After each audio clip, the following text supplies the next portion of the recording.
தமிழடியான் சொந்தங்கள் அனைவருக்கும் வணக்கம். நடைபெற இருக்கிற உள்ளூராட்சி சபை தேர்தலில் யாழ் மாவட்டத்தில் 17 சபைகளும் எங்களுக்குத்தான், யாழ் மாநகர சபையும் எங்களுக்குத்தான் என்று சொல்லி கங்கணம் கட்டி கொண்டு நிற்கிது தேசிய மக்கள் சக்தி கட்சி NPP. அப்போ நான் ஒரு வீடியோ ஒன்று போட்டிருந்தேன். அந்த வீடியோவில் கேட்டிருந்தேன், நான் 17க்கு 17 திரை சொல்லி கேட்குறீங்களே, எந்த முகத்தை வச்சு கொண்டு கேட்குறீங்க?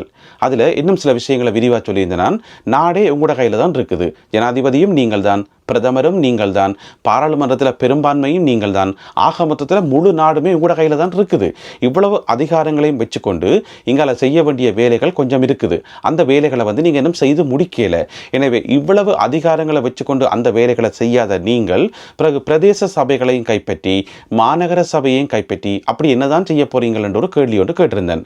அந்த காணொலியினுடைய தொடர்ச்சி தான் இந்த காணொலி. அந்த கேள்வியினுடைய மறுபக்கம் தான் இந்த காணொலியில் கதைக்க போகிற விஷயங்கள். என்னென்னு சொன்னால், தேர்தல் நெருங்கி கொண்டு வருது, உள்ளூராட்சி சபை தேர்தல் நெருங்கி கொண்டு வருது. தேர்தல் களம் சூடு பிடிச்சிருக்கா என்று பார்த்தோம்னு சொன்னால், சூடு பிடிக்கிற மாதிரியும் இருக்குது, பிடிக்காத மாதிரியும் இருக்குது, அல்லது ஒரு பக்கத்தால் சூடு பிடிக்கிற மாதிரி கிடக்குது. அது அழகில்லை. தேர்தல் களம்ன்றது 2 பக்கத்தாலையும் சூடு பிடிக்கணும், 2 களமும் பயங்கரமாக மோதிக்கொள்ளணும். ஆனால் அப்படியான ஒரு மோதல் களத்தில் இருக்கான்னு கேட்டால் அது மிகப்பெரிய கேள்விக்குறி. இப்போ தேசிய மக்கள் சக்தி கட்சி என்ன சொல்லுது? யாழ் மாவட்டத்தில் 17க்கு 17 எங்களுக்கு தான். அது மட்டும் இல்லாமல் வடமாகாணத்தில் இருக்கக்கூடிய ஏனைய பிரதேச சபைகளையும் மேக்சிமம் நாங்கள் கைப்பற்றுவோம் என்று சொல்லி அதுக்காக ஒரு பக்கத்தால் போராடி கொண்டிருக்கிறோம். ஆனால் அதுக்கு எதிர்ப்பக்கத்தில் இருக்கிற எங்களுடைய தமிழ் தேசிய கட்சிகள், தமிழ் கட்சிகள் என்ன செய்யணும்? NPPயினுடைய இந்த ஒரு ஆக்ரோஷமான போராட்டத்தை அல்லது அவர்களுடைய அந்த டிமாண்டை எதிராக நின்று என்ன செய்யணும் என்று பார்த்தோம் என்று சொன்னால், களத்தில் கள நிலவரங்களை பார்த்தோம் என்று சொன்னால், 2 பேருமே சரிக்கு சமமாக மோதினமா என்று கேட்டால் அது மிகப்பெரிய கேள்விக்குறி. அதாவது உங்களுடைய எதிரி களத்தில் நின்று கொண்டு உங்களுக்கு எதிராக நிறைய டஃப் கொடுத்து கொண்டிருக்கணும். அப்படி இருக்கும்போது நீங்கள் என்ன செய்யணும்? அதுக்கு எதிராக போராடணும், அதுக்கு எதிராக உங்களுடைய திறமையை காட்டணும். நீங்களும் களத்தில் குதித்து மக்களுடைய மனங்களை வெல்றது கண்ணும் கருத்துமா இருக்கணும். ஆனா இருக்கிறீங்களா என்று கேட்டா அது மிகப்பெரிய கேள்விக்குறி. சரி, கள நிலவரம் என்னன்னு சொல்லி எட்டி பார்த்தோம் என்று சொன்னா, இங்கால தேசிய மக்கள் சக்தி கட்சி ஆக்ரோஷமா தனிச்சு நிக்குது. இங்கால அதுக்கு எதிராக எங்களுடைய தமிழ் தேசிய கட்சிகள் தனித்தனியே நிற்கணும். இந்த சந்தர்ப்பத்தில் இவ்வளவு நடந்தா பிறகும் எங்களுடைய தமிழ் தேசிய கட்சிகள் ஒன்று சேர்ந்து ஒரு பொதுவான அக்ரிமெண்ட்டுகளை ஒரு உடன்படிக்கைகளை இந்த தேர்தலை எதிர்கொண்டிருக்க வேணும். அப்படித்தான் மக்களாகிய நாங்கள் எதிர்பார்த்த நாங்கள். ஆனால் அவர்கள் ஒற்றுமைப்படையலை, தங்களுக்குள்ள ஒரு இணக்கப்பாட்டுக்கு வரவும் இல்லை. இப்போ நாங்களும் எங்களுடைய கட்சியும் தான் பெருசு என்று சொல்லி தனிச்சு நிற்கணும். இப்படி தனித்தனியை நின்று கொண்டு தேசிய மக்கள் சக்தி கட்சியை எதிர்கொள்ள இவர்களால் முடியுமா என்றதான் நாங்கள் இந்த காணொலியில் சிந்திக்க வேண்டியிருக்குது. இன்றைய சூழ்நிலையில் தேசிய மக்கள் சக்தி கட்சிக்கு தலைவலியாக இருக்கக்கூடிய, எதிர்த்து நிற்கக்கூடிய ஒரே ஒரு ஆள், ஒற்றை மனிதன், அது டாக்டர் அர்ச்சுனா ராமநாதன் அவர்கள் மட்டும்தான். இதை யாருமே மறக்க முடியாது. அவர் தான் தேசிய மக்கள் சக்தி கட்சிக்கு எதிராக நிறைய கேள்விகளை கேட்கிறார், குடைச்சலை கொடுக்கிறார். ஒவ்வொரு இடத்திலையும் கிடைக்கிற சந்தர்ப்பங்கள் எல்லாத்திலையும் பாராளுமன்றமாக இருக்கலாம், அல்லது இங்கே நடக்கிற மாவட்ட ஒருங்கிணைப்பு குழு கூட்டங்களாக இருக்கலாம், எங்கெங்கெல்லாம் வாய்ப்பு கிடைக்குதோ, அல்லது அவருடைய ஃபேஸ்புக்காக இருக்கலாம், அவருடைய யூடியூப்பாக இருக்கலாம், எங்கெங்கெல்லாம் வாய்ப்பு கிடைக்கோ அங்கெங்கெல்லாம் தேசிய மக்கள் சக்தி கட்சிக்கு எதிரான பிரச்சாரங்களை மேற்கொண்டு இருக்கிறார். சுருக்கமாக சொல்ல போனால், இப்போ களம் எப்படி இருக்குன்னு சொன்னால், இங்கால தேசிய மக்கள் சக்தி கட்சி, இங்கால டாக்டர் அர்ச்சுனா ராமநாதன் இப்படி ஒரு நிலைமை தான் இருக்கே தவிர, அதுவும் தனி மனிதனாக நின்று போராடுறா. கவனிக்க வேண்டிய விஷயம், தனி மனிதனாக நின்று போராடி கொண்டு நிற்கிறார். ஏனைய கட்சிகள் என்ன செய்கிறீர்கள்? யாருடையாவது ஒரு பேர் துருத்தி கொண்டு மேலே வருதா? யாராவது தேசிய மக்கள் சக்தி கட்சிக்கு எதிராக நின்று களத்தில் இறங்கி நானும் நிற்கிறேன் களத்தில் என்று சொல்லி யாராவது ப்ரூஃப் பண்ணிக்கிறீங்களா? இன்னும் ஒரு ஆள் பேரை சொல்லுங்க வாப்போம்னு கேட்டால் சொல்ல முடியலை. ஏன்னு சொன்னால், களத்தில் அர்ச்சுனா ராமநாதன் அவர்களை போராட விட்டு போட்டு நீங்கள் எல்லாரும் பேசாமல் இருக்கிறீங்க. இதுதான் மறக்க முடியாத உண்மை. சொல்ல போனால் ஏனைய கட்சிகள், தமிழ் தேசிய கட்சிகள் எல்லாரும் இத்தனைக்கு ஒன்றுபட்டிருக்கணும். ஆனால் ஒன்றுபடையில. எப்போ ஒன்றுபட ஆரம்பிச்சிருக்கணும் என்று சொன்னால், ஜனாதிபதி தேர்தல் நடந்தது. ஜனாதிபதி தேர்தலில் ஜனாதிபதி அனுரகுமார திசாநாயக்காவுக்கு யாழ் மாவட்டத்தில் எத்தனை வாக்குகள் விழுந்தது? 27,086 வாக்குகள் விழுந்தது. அப்பயே நீங்க அலர்ட் ஆயிருக்கணும். உங்களோட வீட்டு வேலி இருக்கல்லோ, அந்த வேலி பிரிக்கப்பட்ட தருணம். அதே வன்னி தேர்தல் தொகுதியில் 21,412 வாக்குகள் விழுந்தது. ஆக மொத்தம் வடமாகாணத்தில் 48,498 வாக்குகள் ஜனாதிபதி அனுரகுமார திசாநாயக்க அவர்களுக்கு விழும்போது, அவர் ஜனாதிபதியாக வரும்போது உங்களுடைய வேலி பிரிக்கப்பட்டது. அதுக்கு பிறகு பாராளுமன்ற தேர்தல் நடந்தது. என்ன நடந்தது? யாழ் மாவட்டத்தில் 80,830 வாக்குகள் தேசிய மக்கள் சக்திக்கு, 80,830 வாக்குகளும் 3 பாராளுமன்ற உறுப்பினர்களும். அது அப்படி என்று சொன்னால், வேலியை பிரித்தது மட்டுமில்லாமல் முன்னேறி உள்ளுக்குள்ள வந்து உங்களுடைய வீட்டு வாசல் வரைக்கும் வந்ததுக்கு சமம். 80,830 வாக்குகள்.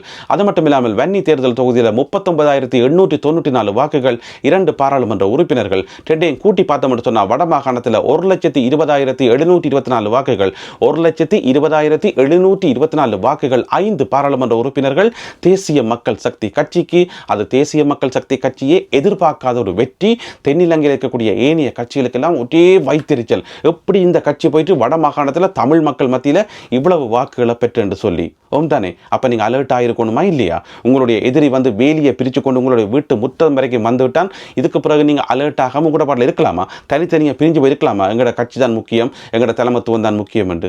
தானே, அப்பயே நீங்க அலர்ட் ஆகி ஒன்று சேர்ந்திருக்கணும். சேரையில தனித்தனியே இந்த தேர்தலை வந்து எதிர்கொள்றீங்கள்.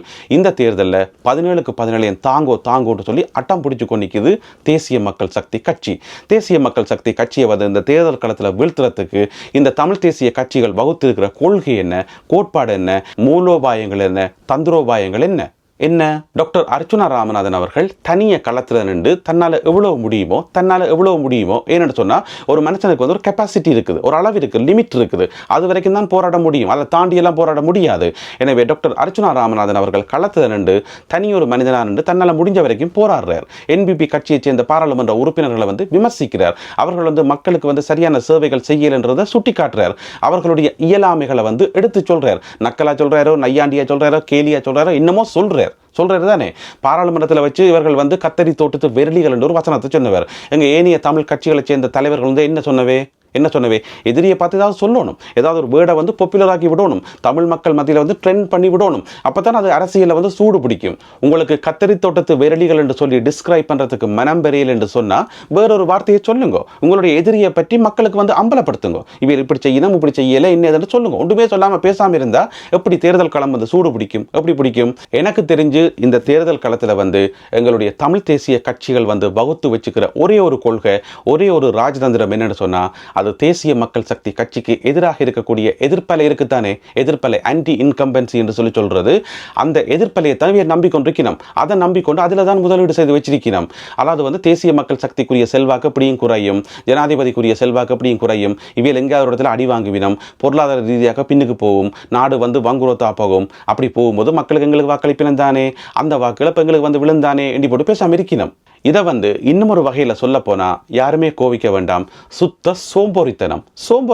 அங்கே ஏதாவது நடக்கட்டும், அவையில் விழட்டும், அதுக்கு பிறகு எங்களுக்கு வாக்கு விழுந்தான் என்று போட்டு பேசாமல் இருக்கிறது வந்து சோம்பேறித்தனம். அண்ணன் எப்ப சாவான், திண்ணை எப்ப காலியாகும். இதுதான் அந்த டெக்னிக். இதைத்தான் நம்பிக்கொண்டிருக்கணுமே ஒழிய தாங்களாக முன்னுக்கு வந்து ஏதாவது ஒன்று செய்யணுமான்னு கேட்டா இல்லை. இப்ப அர்ச்சுனா ராமநாதன் அவர்கள் தனிய களத்தில் நின்று இவ்வளவு போராடுறார், இவ்வளவு குரல் கொடுக்கிறார், இவ்வளவு சண்டை பிடிக்கிறார்.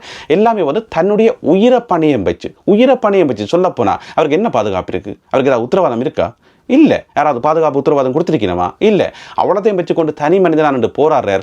நீங்கள் கட்சிகளாக இருக்கிறீர்கள், பலமாக இருக்கிறீர்கள், பேசாமல் இருக்கிறீங்கள். ஆன்டி இன்கம்பன்சி என்ற ஒரே ஒரு விஷயத்தை நம்பிக்கொண்டு பேசாமல் இருக்கிறீர்கள். மக்கள் மத்தியில் வந்து இறங்கி வேறு ஏதாவது செய்கிறீங்கன்னு கேட்டால் ஒன்றுமே இல்லை. டிசிசி கூட்டத்தில் வந்து ஆளுங்கட்சியை வந்து கேள்வி கேட்கறதுக்கும் ஆளுங்கட்சியை வந்து தாக்குறதுக்கும் நல்ல வாய்ப்புகள் இருந்தும் கூட்டத்தில் இடையில எழுப்பி போறீங்கள். ஒரு கதையும் கதைக்கிறீங்கள் இல்லை, ஃபைலை கொண்டு போறீங்கள், ஒரு ஃபைலை கொண்டு வாரீங்கள், பிறகு அதே ஃபைலை அப்படியே கொத்து மாதிரி அள்ளி கொண்டு போறீங்கள். ஏன் வாரீங்கள், ஏன் போறீங்கள், ஒன்றுமே விளங்கல. அப்போ ஒரு தேர்தல் ஒன்று நெருங்கி வரும்போது நீங்க எல்லாரும் களத்தில் இறங்கி மோதணும் என்ன, போராடணும் என்ன. அப்பத்தானே அந்த தேர்தல் களம் சூடு பிடிக்கும், அப்பத்தானே உங்களுக்கு ஆசனங்கள் கிடைக்கும், அப்பத்தானே உங்களுக்கு வாக்களிச்சா என்ன நடக்கும் என்று சொல்லி மக்கள் தெரிஞ்சு கொள்வினம், அப்பத்தானே மக்கள் வந்து உங்களுக்கு வாக்களிக்கலாம் என்ற ஒரு முடிவுக்கு வருவினம். தானே. இங்கே டாக்டர் அர்ச்சுனா ராமநாதன் எடுத்து பார்த்தீங்கன்னு சொன்னா ஒவ்வொரு நாளும் அவரை பற்றி ஏதோ ஒரு கதைக்கிறதுக்கு ஏதாவது ஒரு விஷயம் இருந்தும் தான் இருக்கும். அதுக்கேற்ற விஷயங்களை வந்து அவர் கொடுத்து கொண்டு தான் இருப்பார். அதாவது வந்து தன்னுடைய அந்த இருப்பை வந்து அவர் தக்க வச்சு கொண்டே இருப்பார். அதே மாதிரி ஏனைய தமிழ் கட்சிகளுடைய தலைவர்களும் வந்து அந்த டெக்னிக்கை வந்து கையாளணும். ஒவ்வொரு நாளும் எங்களுடைய வாயில வந்து விரும்பியோ விரும்பாமலோ நாங்கள் அவர்களுடைய பெயர்களை வந்து உச்சரிக்கக்கூடிய மாதிரி இருக்கணும், அதுக்கேற்ற மாதிரி செயல்படணும். ஆனால் செயல்படுற மாதிரி தெரியல. ஆக மொத்தத்தில் இந்த உள்ளூராட்சி சபை தேர்தலை பொறுத்த வரைக்கும், இன்றைய சூழ்நிலையை பொறுத்த வரைக்கும் தேசிய மக்கள் சக்தி கட்சி வந்து இங்கால விஸ்வரூபம் எடுத்து வந்து கொண்டே இருக்குது. நாங்கள் 17க்கு 17 பிடிக்க போறோம், வட மாகாணத்தில் வந்து இன்னும் நிறைய சபைகளை கைப்பற்ற போறோம் என்று சொல்லி நாங்க என்ன சொல்றோம், அவங்களுக்கு ஒழுங்கா தமிழே கதைக்க தெரியான்னு சொல்றோம். ஆனா அரகுற தமிழை வச்சுக்கொண்டு நேற்று பார்த்தா உப்பளத்தை திறக்கிறாங்க, அப்புறம் இன்றைய பார்த்தா யாழ் யாழ்ப்பாணம் பஸ் ஸ்டாண்டை போய் நின்று சுரண்டி கொண்டிக்கிறாங்க, அதை கிளீன் பண்ணுறாங்க, ஏதோ செய்கிறாங்க. தமிழ் கதைக்க தெரியுதோ தெரியலையோ என்னமோ செய்து கொண்டிருக்கிறோம். களத்தில் போராடி கொண்டிருக்கிறோம். ஆட்சி அதிகாரத்தை வச்சிருக்கிறோம், பாராளுமன்றத்தில் பெரும்பான்மையை வச்சிருக்கிறோம், ஜனாதிபதியும் அவையெல்லாம், பிரதமரும் அவையெல்லாம், எல்லாம் அவையெல்லாம். அப்படி இருந்து கொண்டு இந்த உள்ளூராட்சி சபைகளை கைப்பற்றத்துக்கு இவ்வளவு அடம் பிடிச்சி இவ்வளவு பாடுபட்டு கொண்டிருக்குது தேசிய மக்கள் சக்தி. இது தேசிய மக்கள் சக்தி கட்சியை பாராட்டுறதுக்கு சொல்ற வசனம் இல்லை. கள நிலவரம் அதுதான். ஆனா அதுக்கு எங்களுடைய தமிழ் தேசிய கட்சிகள் ஏன் போட்டி கொடுக்கல, ஏன் ஒரு டஃப் கொடுக்கலன்றதான் நீங்க இருக்கக்கூடிய கேள்வி. தேர்தல் காலம் சூடு பிடிச்சிருக்கான்னு கேட்டா ஒரு பக்கம் தான் சூடு பிடிச்சிருக்கு, மற்ற பக்கம் சூடு பிடிக்கவே இல்லை. இதுதான் மறக்க முடியாத உண்மை. மற்ற பக்கம் தனி நபராக நின்று போராடி கொண்டிருக்கிறது டாக்டர் அர்ச்சுனா ராமநாதன் அவர்கள் மட்டும்தான். இதை யாராலும் மறக்க முடியாது. ஏன் டாக்டர் அர்ச்சுனா ராமநாதன் அவர்களோட சேர்ந்து மற்றாக்கள் போராடக்கூடாது அல்லது அவருக்கு ஒத்துழைப்பு கொடுக்கக்கூடாது? இதுதான் இங்க இருக்கக்கூடிய கேள்வி. அப்படியே நாங்கள் பக்கத்தில் தமிழ்நாட்டை எட்டி பார்த்தோம்னு சொன்னா இப்பதான் 2025ஆம் ஆண்டு மார்ச் மாதத்தில் நாங்கள் நிற்கிறோம். அங்க இப்ப தேர்தல் 2026ஆம் ஆண்டு தேர்தல். ஆனா இப்ப ஏதோ நாளைக்கு விடிய தேர்தல் மாதிரி அங்கெல்லாம் கட்சிகள் பட்டாத பாடுபடுது. கூட்டணிகள் அமைக்கிறதும், ஒரு கட்சி ஒரு ஆள் தாக்குறதும், அது இது மட்டும் சொல்லி ஒரே பரபரப்பு. தேர்தல் இன்னும் 2026ஆம் ஆண்டே புறக்கேல. ஆனா அதுக்குரிய தேர்தல் பரபரப்பு இப்பயே வந்துட்டு தாங்க. அங்க பக்கத்தில் எட்டி பார்த்தோம்னு சொன்னா அங்க ரணகளமா இருக்குது. ஓம் தானே. அதே பரபரப்பும் அதே போட்டித்தன்மையும் இங்க எங்களுடைய தேர்தல் களத்தில் இருக்காண்டு பார்த்தா, தேர்தல் தான் கண்மூடி திறக்க வரப்போகுது. தேர்தல் களத்தில் இருக்காண்டு கேட்டா அது மிகப்பெரிய கேள்விக்குறி. நான் ஒரு வசனம் சொல்றேன், யாருமே கோவிக்க வேண்டாம். இது யாருக்கும் ஆதரவாகவோ யாருக்கும் எதிராகவோ இல்லை, பொதுவாக சொல்றேன். இதுதான் ஃபேக்ட். என்ன ஃபேக்ட் என்று சொன்னா, ஜனாதிபதி தேர்தலில் தேசிய மக்கள் சக்தி கட்சிக்கு 48,498 வாக்குகள் விழுந்தது. 48,498 வாக்குகள். பிறகு பாராளுமன்ற தேர்தலில் 1,20,724 வாக்குகள் விழுந்தது. இப்போ வரப்போற உள்ளூராட்சி சபை தேர்தலில் நிறைய சபைகளை தேசிய மக்கள் சக்தி கட்சி கைப்பற்றுமாக இருந்தால் அதுக்கு பிறகு இந்த தமிழ் தேசியம் கதைக்கிறது, தமிழ் தேசிய கட்சிகள் இதெல்லாத்தையும் இழுத்து மூடி போட்டு அப்படியே நன்றி வணக்கம் சொல்லி போட்டு போக வேண்டியதான்.